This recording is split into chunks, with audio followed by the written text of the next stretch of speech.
കെഎസ്ആർടിസിയുടെ വളയം പിടിക്കുന്ന ആദ്യ വനിതയെന്ന ഖ്യാതി സ്വന്തമാക്കി തിരൂർ തൃപ്രങ്ങോട് സ്വദേശിനിയായ യുവതി. കുഞ്ഞുനാളിൽ അച്ഛൻ ബസ് ഓടിക്കുന്നത് കണ്ട് തനിക്കും ആ വളയത്തിൽ ദൂരങ്ങൾ താണ്ടണമെന്ന് സ്വപ്നം കണ്ട തൃപ്രങ്ങോട് സ്വദേശി ആര്യനന്ദയാണ് കെഎസ്ആർടിസിക്ക് കീഴിൽ ഡ്രൈവിംഗ് പഠിച്ച് ഹെവി ഡ്രൈവിംഗ് ലൈസൻസ് സ്വന്തമാക്കി അപൂർവ നേട്ടത്തിന് ഉടമയായിരിക്കുന്നത്.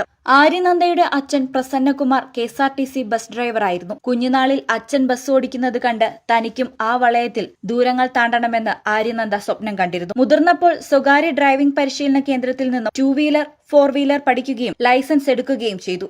അപ്പോഴും കെഎസ്ആർടിസിയുടെ വളയം കൈപ്പിടിയിലൊതുക്കണമെന്ന ആഗ്രഹം ബാക്കിയായി. കെഎസ്ആർടിസിക്ക് കീഴിൽ ഡ്രൈവിംഗ് ഇൻസ്റ്റിറ്റ്യൂട്ട് ആരംഭിച്ചിട്ടുണ്ട് എന്ന് കാണിച്ച് പൊന്നാനി ഡിപ്പോയ്ക്ക് മുന്നിൽ സ്ഥാപിച്ചിട്ടുള്ള ബോർഡ് കണ്ടതോടെയാണ് പഴയ സ്വപ്നം വീണ്ടും മുട്ടിട്ടത്. തന്റെ കുട്ടിക്കാലത്ത് നാമ്പിട്ട ആ മോഹം സാക്ഷാത്കരിക്കുന്നതിന്റെ വാതിലാണ് തുറന്നു കിടക്കുന്നതെന്ന് ആര്യനന്ദ തിരിച്ചറിഞ്ഞു. അമ്മയുടെ സമ്പൂർണ്ണ പിന്തുണ കൂടി ലഭിച്ചതോടെ രണ്ടാമതൊന്നും ആലോചിക്കാതെ ഡിപ്പോയിലെ ഡ്രൈവിംഗ് ക്ലാസ്സിൽ ജോയിൻ ചെയ്തു. തിയറി ക്ലാസുകളടക്കം ഉൾപ്പെടുന്ന 1 മാസത്തെ പരിശീലനത്തിന് ശേഷം ഏതാനും ദിവസം മുൻപ് നടന്ന ടെസ്റ്റിൽ ആര്യനന്ദ പാസ്സാവുകയും ലൈസൻസ് സ്വന്തമാക്കുകയും ചെയ്തു. അങ്ങനെ പൊന്നാനി ഡിപ്പോയിൽ നിന്നും ഹെവി ലൈസൻസ് എടുക്കുന്ന ആദ്യ വനിതയായി ആര്യനന്ദ മാറി. ചെറിയ പറപ്പൂർ AMLP സ്കൂൾ അധ്യാപികയാണ് ആര്യനന്ദയുടെ അമ്മ പ്രസീന. സഹോദരൻ ശരത് മിലിറ്ററിയിലാണ്.